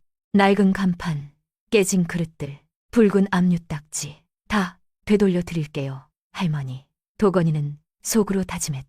그리고 이 모든 걸 만든 자들에게 반드시 대가를 치르게 하겠습니다. 가마 문이 닫혔다. 검은 가마 행렬이 시장 골목을 빠져나갔다. 남겨진 사람들은 한참 동안 그 자리에 서서 가마가 사라진 방향을 바라보았다. 사채업자들에게 짓밟혔던 복순의 국밥집은 도건이의 수행원들에 의해 순식간에 정리되었다. 깨진 그릇 파편들이 치워지고 쓰러진 밥상이 제자리로 돌아갔다. 붉은 압류 딱지들도 하나씩 떼어졌다. 도건이가 모든 빚을 청산했으니까. 도건이와 복순이 탄 가마는 고을의 중심 쪽으로 향했다. 가마가 멈춘 곳은 한강이 내려다 보이는 고급 기와집이었다. 대문에 들어서자 하인들이 공손하게 인사를 했다. 안채로 들어가자 넓은 마루와 탁 트인 창문이 나타났다. 창밖으로 강물이 햇빛에 반짝이며 흐르고 있었다. 복순은 멍하니 주위를 둘러보았다. 이게 뭐야? 할머니 집이에요. 도건이가 조용히 대답했다. 제가 이 고을로 돌아오자마자 가장 먼저 구해둔 집이에요. 25년 전 할머니가 국밥집 안쪽 작은 방을 엄마와 저에게 내어주셨잖아요. 이제는 제가 할머니께 드릴 차례예요. 복순은 아무 말도 하지 못했다. 눈물만 주르륵 흘러내렸다. 도건이는 복순의 손을 잡고 집안을 구석구석 안내했다. 따뜻한 온돌이 깔린 방, 뜨거운 물이 콸콸 나오는 부엌, 음식이 가득 채워진 찬장. 옷장에는 복순의 체형에 맞는 새 옷들이 걸려 있었다. 이건 다 뭐야? 내가 이런 데서 어떻게 살아? 복순이 어쩔 줄 몰라 하며 말했다. 할머니, 이제 고생 끝이에요. 여기서 편히 쉬세요. 도건이가 복순의 어깨를 감싸 안았다. 따뜻한 밥과 화려한 옷에 어설퍼하는 복순을 보며 도건이는 가슴이 먹먹해졌다. 엄마 서희에게 못다한 효도. 그것을 이제야 복순 할머니에게 하고 있다는 생각이 들었다. 엄마, 보고 있어요. 내가 할머니 곁에 왔어요. 도건이는 속으로 엄마에게 말했다. 복순이 새 집에서 잠이 든 것을 확인한 후 도건이는 조용히 집을 나섰. 할 일이 있었다. 도건이는 자신의 집무실로 향했다. 강이 내려다 보이는 고층 건물의 꼭대기에 있는 사무실이었다. 도건이가 5년 동안 타지에서 쌓아올린 상단의 이 고을 본부였다. 집무실에 들어서자 수행원들이 한 남자를 끌고 와 있었다. 바로 복순을 괴롭혔던 사채업자들의 우두머리였다. 40대 중반쯤 되어 보이는 남자는 두루마기가 구겨진 채 바닥에 무릎을 꿇고 있었다. 얼굴은 공포로 하얗게 질려 있었다. 살려주십시오, 대주님. 사채업자 우두머리가 벌벌 떨며 애원했다. 저는 시키는 대로 했을 뿐입니다. 제 위에 지시한 사람이 있어요. 도건이는 차갑게 남자를 내려다보았다. 지시한 사람? 네. 저한테 그 할머니 국밥집을 어떻게든 빼앗으라고 시킨 사람이 따로 있습니다. 도건이의 눈빛이 날카로워졌다. 누구지? 그게. 사채업자 우두머리가 침을 꿀꺽 삼켰다. 저에게 아주머니 국밥집을 어떻게든 빼앗으라고 시킨 건 태성상단의 이강도 대감입니다. 도건이의 몸이 굳었다. 이강도. 그 이름을 듣는 순간 도건이의 눈동자가 격하게 흔들렸다. 이강도 대감, 태성상단의 주인, 그리고 25년 전 만삭의 아내를 빗속으로 내쫓았던 남자. 도건이의 친아버지였다. 이강도라고. 도건이의 목소리가 낮게 깔렸다. 네. 이강도 대감이 대규모 개발 사업을 추진하고 있는데 그 할머니 국밥집 부지가 걸리적거린다고 어떻게든 쫓아내라고 저한테 돈을 줬습니다. 도건이는 잠시 아무 말도 하지 않았다. 그의 머릿속에서 수많은 생각이 스쳐 지나갔다. 이강도, 그자가 다시 자신의 인생에 나타났다. 25년 전에는 엄마를 버렸고 이제는 엄마와 자신을 살려준 은인까지 짓밟으려 했던 것이다. 더 자세히 조사해. 도건이가 수행원에게 지시했다. 이강도가 왜 그 국밥집 부지를 원하는지, 개발 사업이 뭔지 전부 파악해. 알겠습니다, 대주님. 수행원이 고개를 숙이고 나갔다. 며칠 후 조사 결과가 도건이의 책상 위에 올라왔다. 이강도는 최근 대규모 개발 사업에 사활을 걸고 있었다. 수천 량이 걸린 대형 사업이었다. 그런데 그 부지 한가운데에 복순의 국밥집이 있었던 것이다. 이강도는 복순이 자진해서 떠나기를 기다렸지만 복순이 버티자 사채업자들을 동원해 쫓아내려 했던 것이었다. 도건이는 보고서를 읽으며 이를 악물었다. 이강도는 복순이 누군지도 몰랐다. 25년 전 자신의 아내와 아들을 구해준 은인이라는 사실을 전혀 알지 못했다. 그저 자신의 사업에 방해가 되는 늙은이일 뿐이었다. 오직 돈을 위해 은인의 가게를 짓밟으려 했던 것이다. 도건이는 창밖을 바라보았다. 혹시나 했는데 역시나였군. 친부에게 조금이라도 인간적인 면이 남아있을지 모른다는 그런 일말의 기대가 있었다. 자론 가리다 부르는가. 창북에 하지만 그 기대는 완전히 무너졌다. 이강도는 변하지 않았다. 25년 전이나 지금이나 자신의 이익을 위해서라면 무엇이든 짓밟는 인간이었다. 며칠 후 도건이는 어느 중학에 있었다. 태성상단 창립 30주년 기념잔치가 열리는 곳이었다. 화려한 등불이 마당에 가득 켜져 있었고 비단 도포와 화려한 치마를 입은 사람들이 술잔을 들고 대화를 나누고 있었다. 도건이는 검은 도포를 입고 잔칫마당에 들어섰다. 그의 정체를 아는 사람은 아무도 없었다. 사람들은 그저 젊고 성공한 상단 대주로만 알고 있었다. 잔칫마당 중심에 한 남자가 서 있었다. 50대 후반의 남자, 흰 수염, 비싼 도포, 그리고 거만하게 치켜든 턱, 이강도였다. 그는 여전히 자신감에 넘쳐 있었다. 주변 사람들에게 농담을 던지며 크게 웃고 있었다. 도건이는 그 모습을 멀리서 지켜보았다. 저 남자가 내 아버지라고. 도건이의 입가에 쓴웃음이 번졌다. 같은 피가 흐른다는 게 역겨웠다. 하지만 동시에 다행이라는 생각도 들었다. 저런 인간에게 정을 줄 필요가 없으니까. 그때 이강도가 도건이 쪽으로 걸어왔다. 누군가에게 도건이가 유명한 상단 대주라는 말을 들은 모양이었다. 이강도는 환한 미소를 지으며 손을 내밀었다. 반갑습니다. 윤도건 대주님이시죠? 태성 상단에 투자해 주셔서 영광입니다. 저는 이강도라고 합니다. 도건이는 이강도의 손을 잡았다. 차가운 손이었다. 아무런 온기도 느껴지지 않았다. 아닙니다. 제가 영광이죠. 도건이가 미소를 지었다. 하지만 그 미소는 눈까지 닿지 않았다. 대감께서 어떤 분인지 제 눈으로 직접 확인하고 싶었거든요. 이강도는 그 말의 의미를 알지 못했다. 그저 젊은 투자자의 예의에 바른 인사라고만 생각했다. 겸손하시군요. 앞으로 좋은 인연이 되길 바랍니다. 이강도가 도건이의 어깨를 툭 쳤다. 도건이는 웃음을 지으며 고개를 끄덕였다. 하지만 그의 눈 속에서는 차가운 불꽃이 타오르고 있었다. 이자가 내 아버지라고, 내 어머니를 버리고 내 은인을 짓밟으려 한 자가. 도건이는 악수를 풀고 돌아섰다. 잔칫마당을 나서면서 도건이는 수행원을 불렀다. 태성 상단의 모든 자산 현황을 보고해. 알겠습니다, 대주님. 수행원이 장부를 건넸다. 도건이는 화면을 훑으며 태성 상단의 재무 상태를 확인했다. 개발 사업에 올인한 상태. 자금 대부분이 그 사업에 묶여 있었다. 이제 은혜는 갚았으니. 도건이가 낮게 중얼거렸다. 원수를 100배로 돌려줄 시간이야. 도건이는 수행원에게서 받은 서류 중 이강도의 초상화를 꺼냈다. 잔칫마당에서 거만하게 웃고 있던 그 얼굴이었다. 도건이는 그 초상화를 뚫어지게 바라보았다. 복순 할머니가 평생을 바친 국밥집이 그 가솥 바닥에 쏟아지던 순간 도건이는 깨달았다. 친부에게 남아있던 핏줄에 대한 최소한의 자비심마저 자신의 가슴에서 사라져 나갔다는 것을. 우리 엄마와 내 인생을 도둑질한 데가. 도건이의 목소리가 차갑게 가라앉았다. 우리 엄마와 내 은인을 짓밟은 대가. 당신이 가진 모든 것을 빼앗겠어. 그리고 당신 가문을 세상에서 가장 비참하게 무너뜨려 주지. 도건이는 초상화를 책상 위에 내려놓았다. 그의 눈빛은 이미 모든 계획을 세운 사람의 것이었다. 서늘하고 날카롭고 한치의 흔들림도 없었다. 태성 상단을 집어삼킬 준비가 시작되었다. 복순의 가게를 빼앗으려던 이강도의 개발 사업. 그것은 이제 도건이의 설계로 인해 거대한 함정이 되었다. 도건이는 5년간 타지에서 쌓아올린 막강한 자금력을 동원했다. 이강도가 눈독 들이던 개발 부지의 핵심 땅들을 미리 매집했다. 허수아비 상단을 여러 개 세워서 이강도가 눈치채지 못하게 조용히 사들인 것이었다. 그뿐이 아니었다. 도건이는 자신의 인맥을 총동원해 시중 전당포와 고리 대금업자들의 대출을 막아버렸다.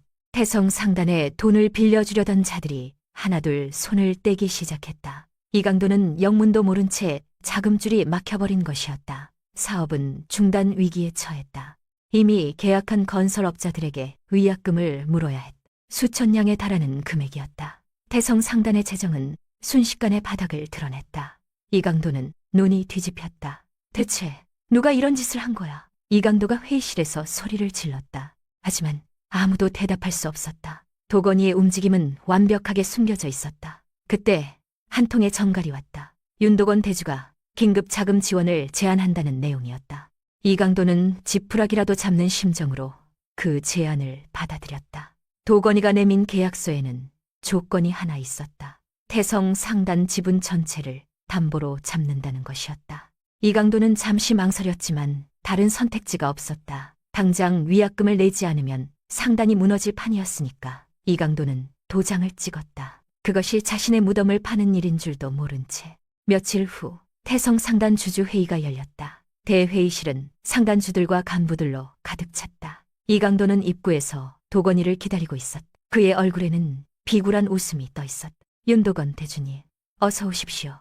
이강도가 허리를 깊이 숙이며 말했다. 저 좀 살려주십시오. 대주님만 믿고 있습니다.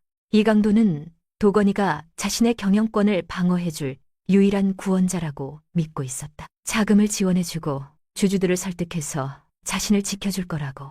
하지만 그것은 착각이었다. 도건이는 아무 말 없이 회의실 안으로 들어갔다. 그리고 상석에 앉았다.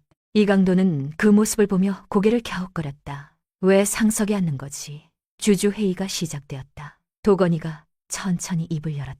오늘 이 자리에서 중요한 발표가 있습니다. 도건이가 옆에 있던 서류 뭉치를 집어들었다. 그리고 탁자 위로 툭 던졌다. 서류들이 탁 소리를 내며 흩어졌다. 이강도 대감, 착각이 심하시군요. 도건이의 목소리가 회의실에 울려 퍼졌다. 오늘 제가 여기 온 건 당신을 살려주러 온 게 아닙니다. 당신을 해임하기 위해서입니다. 장내가 술렁였다. 뭐라고?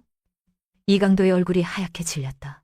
무슨 소리야. 우리 계약서에 담보 조건이 명시되어 있죠. 도건이가 차갑게 웃었다. 기한 내에 상환하지 못하면 지분 전체가 저에게 넘어온다고요. 기한이 어제였습니다. 상환하셨나요? 이강도의 입이 벌어졌다. 말이 나오지 않았다. 하지만 그것만이 아닙니다. 도건이가 서류 뭉치에서 몇 장을 꺼냈다. 25년 전의 일을 기억하십니까? 무자증 진단서. 그것으로 당신의 아내를 간통으로 몰아서 쫓아냈죠. 회의실이 조용해졌다. 모두의 시선이 도건이와 이강도에게 쏠렸다. 그 진단서 조작된 것이었습니다. 도건이가 서류를 높이 들어올렸다. 여기 그 당시 의원이었던 김 의원의 자백서가 있습니다. 그리고 당시 진짜 검사 결과지 원본도 있어요. 당신은 무자증이 아니었습니다. 정상이었어요. 이강도의 눈이 휘둥그레졌다. 그게 어디서? 김 의원이 도박 빚으로 파산 직전이더군요. 도건이가 담담하게 말했다. 제가 그 빚을 대신 갚아줬습니다. 대가로 진실을 받아냈죠. 당시 당신의 어머니가 김 의원에게 건넨 뇌물 기록도 있어요. 그리고 김 의원이 만약을 대비해 숨겨두었던 진짜 검사지도요. 도건이가 서류들을 하나씩 펼쳐 보였다. 알고 보니 당신 어머니와 당시 당신의 첩이 공모한 거였더군요. 정실 부인을 쫓아내고 첩을 들이기 위해서 당신도 알고 있었죠. 이강도의 얼굴이 일그러졌다. 이게 무슨 조작이야. 이강도가 소리쳤다. 당신이 날 모함하려고 꾸민 거지. 도건이가 한 걸음 다가갔다. 조작은 당신 가문이 전문이었지. 도건이의 목소리가 차갑게 가라앉았다. 내 어머니를 간부로 몰아서 길바닥에 내팽개쳤던 그 비겁한 거짓말. 오늘로 끝입니다. 이강도는 멈칫했다. 네, 어머니. 무슨 25년 전 비 내리는 밤에 당신이 제 발로 걷어냈던 그 핏줄. 도건이가 이강도의 눈을 똑바로 바라보았다. 내가 바로 당신 아들 윤도건입니다. 회의실 전체가 얼어붙었다. 이강도의 눈이 믿을 수 없다는 듯 커졌다. 그의 얼굴에서 핏기가 싹 가셨다. 뭐라고? 서희를 기억하십니까? 도건이가 말했다.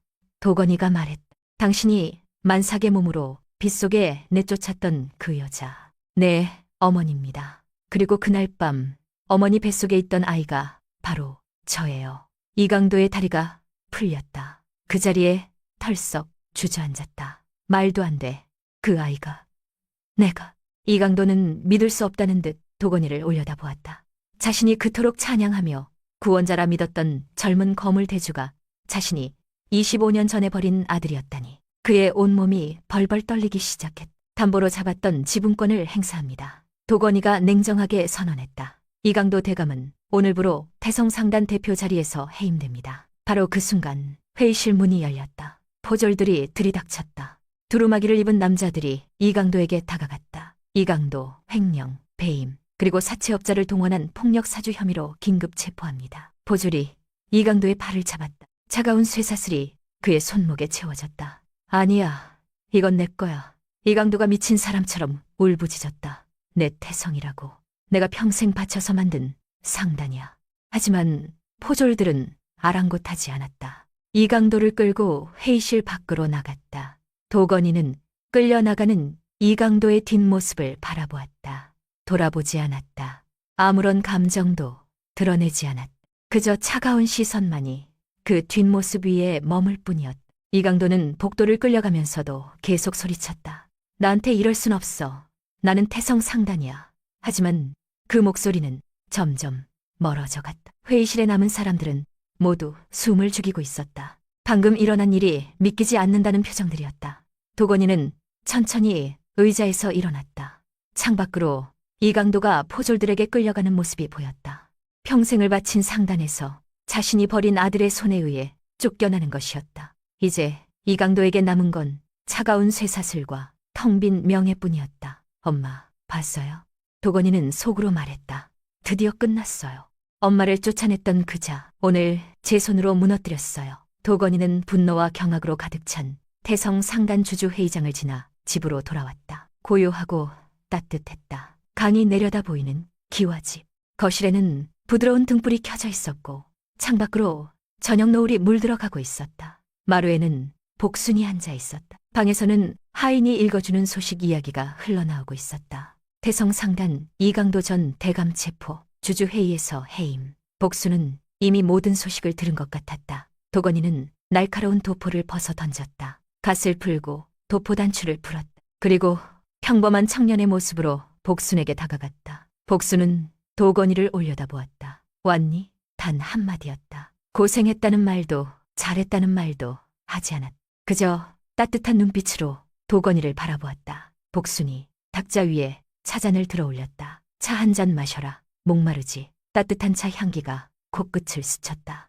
도건이는 복순 옆에 앉아 차잔을 받았다.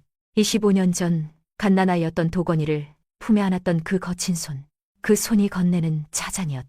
여전히 포근한 온기가 느껴졌다. 도건이는 차를 한 모금 마셨다. 뜨거운 차가 목을 타고 내려갔다. 오늘 하루 동안 팽팽하게 긴장했던 몸이 조금씩 풀리는 것 같았다.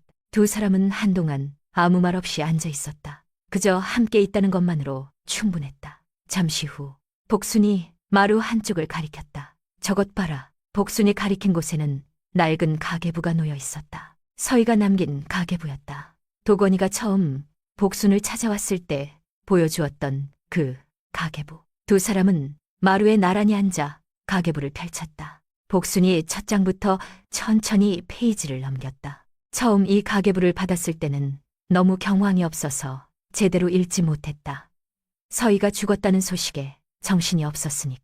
첫 장에는 복순이 서희에게 주었던 돈의 액수와 날짜가 적혀 있었다. 복순 아주머니께 받은 쌈짓돈 5냥. 그 아래로는 서희가 밧줄로 일하며 모은 돈의 기록이 빼곡히 적혀 있었다. 한 뼘, 두 뼘, 25년 동안 모아온 기록들. 하지만 그것만이 아니었다. 페이지를 넘기자 서희의 글씨가 나타났다. 돈 계산이 아니라 일기 같은 글이었다. 오늘 아주머니가 보고 싶다. 도건이가 처음으로 엄마라고 불렀는데 아주머니께 자랑하고 싶었다. 도건이가 시험에서 1등을 했다. 우리 도건이가 아주머니를 닮아 속이 깊은 것 같다. 명절인데 아무도 없다. 아주머니 국밥 생각이 난다. 언젠가 꼭 찾아가서 인사드려야지. 복순의 눈에서 눈물이 흘러내렸다. 서희가 25년 동안 단 하루도 자신을 잊지 않았다는 것, 그 사실이 복순의 가슴을 뜨겁게 달궜다.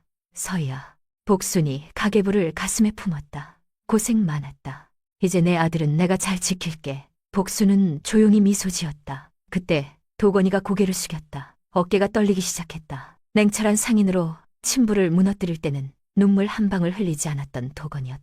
주주회의장에서 이강도를 해임할 때도, 포졸이 그를 연행할 때도 도건이의 눈빛은 차갑게 빛났을 뿐이었다. 하지만 지금 복순이 읽어주는 엄마의 기록 앞에서는 달랐다. 도건이는 결국 무너져 내렸다. 복순의 무릎에 얼굴을 묻었다. 그리고 참았던 울음을 터뜨렸다. 할머니, 도건이의 목소리가 떨렸다. 이제 엄마 소원 다 들어드렸어요. 할머니 은혜도 갚았고 엄마 쫓아냈던 사람도 벌받게 했어요. 도건이의 어깨가 들썩였다. 그런데 엄마가 너무 보고 싶어요. 25 청년의 울음소리가 마루에 울려 퍼졌다. 어린아이처럼 서럽게 우는 소리였다. 복수는 도건이의 머리를 쓰다듬었다. 주름진 손으로 도건이의 머리카락을 넘겨주었다. 오냐 오냐. 복순의 목소리가 부드러웠다. 서희도 하늘에서 다 보고 있을 게야. 우리 도건이가 얼마나 장하게 컸는지 다 보고 있을 거야. 복순이 도건이의 등을 토닥여 주었다. 이제 복순이 뭐니? 그런 무거운 건 다 내려놓아라. 그냥 내 손주로 살자구나. 응? 도건이는 한참을 울었다. 5년 동안 참았던 눈물. 엄마를 잃은 슬픔. 복수를 위해 이를 악물었던 세월. 그 모든 것이 눈물과 함께 쏟아져 나왔다. 복수는 그 시간 동안 묵묵히 도건이를 안아주었다. 25년 전 갓 태어난 도건이를 품에 안았던 것처럼. 얼마나 시간이 흘렀을까. 도건이의 울음이 잦아들었다. 고개를 들어 복순을 바라보았다. 눈이 퉁퉁 부어 있었지만 표정은 한결 평온해졌다. 할머니, 감사해요. 도건이가 말했다. 저 이제 괜찮아요. 몇 달 후였다. 이 고을 장터 한복판에 작고 소박한 국밥집 하나가 새로 문을 열었다. 화려한 기와집들 사이에 자리 잡은 이곳 간판에는 복순네 국밥이라고 쓰여 있었다. 예전 시장 골목에 있던 그 간판과 똑같은 글씨체였다. 가게 안에는 낡은 밥상 대신 새 밥상이 놓여 있었지만 분위기는 예전 그대로였다. 벽에는 오래된 그림들이 걸려 있었다. 젊은 시절의 복순, 그리고 아기를 안고 있는 서희의 그림도 있었다. 가게 주인은 복순 아주머니였다. 머리가 하얗게 센 복순은 여전히 국밥을 끓였다. 예전보다 손이 느려졌지만 맛은 그대로였다. 손님들은 구수한 국밥 냄새에 이끌려 가게로 들어왔다. 그리고 주말이면 한 청년이 앞치마를 두르고 섬을 도왔다. 도건이었다. 태성 상단의 경영은 전문 대주에게 맡겼다. 도건이는 여전히 장시를 계속했지만 주말만큼은 이 작은 식당에서 보냈다. 어서 오세요. 도건이가 환하게 웃으며 손님을 맞았다. 수만 양의 자산을 굴리는 천재 상인이 아니라 그저 넉살 좋은 국밥집 손주의 모습이었다. 손님들은 그가 누군지 몰랐다. 그냥 할머니를 돕는 착한 손주려니 생각했다. 도건이는 그게 좋았다. 이곳에서는 윤도건 대주님이 아니라 그냥 도건일 수 있었으니까 이곳은 도건이에게 그 어떤 화려한 집무실보다 평온한 안식처가 되었다. 어느 저녁이었다. 그런 장사를 마치고 복순과 도건이가 가게 문을 닫았다. 저녁 노을이 하늘을 물들이고 있었다. 주황빛과 분홍빛이 뒤섞인 아름다운 하늘이었다. 두 사람은 나란히 골목길을 걸었다.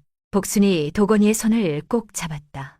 도건아, 오늘 국밥 고기가 참 좋더라. 복순이 웃으며 말했다. 도건도 웃었다. 내일은 제가 더 맛있는 거 사올게요, 할머니. 두 사람의 웃음소리가 골목에 퍼졌다. 25년 전의 일이 떠올랐다. 비가 쏟아지던 밤, 만삭의 몸으로 쫓겨나 길거리에서 쓰러져 있던 여자.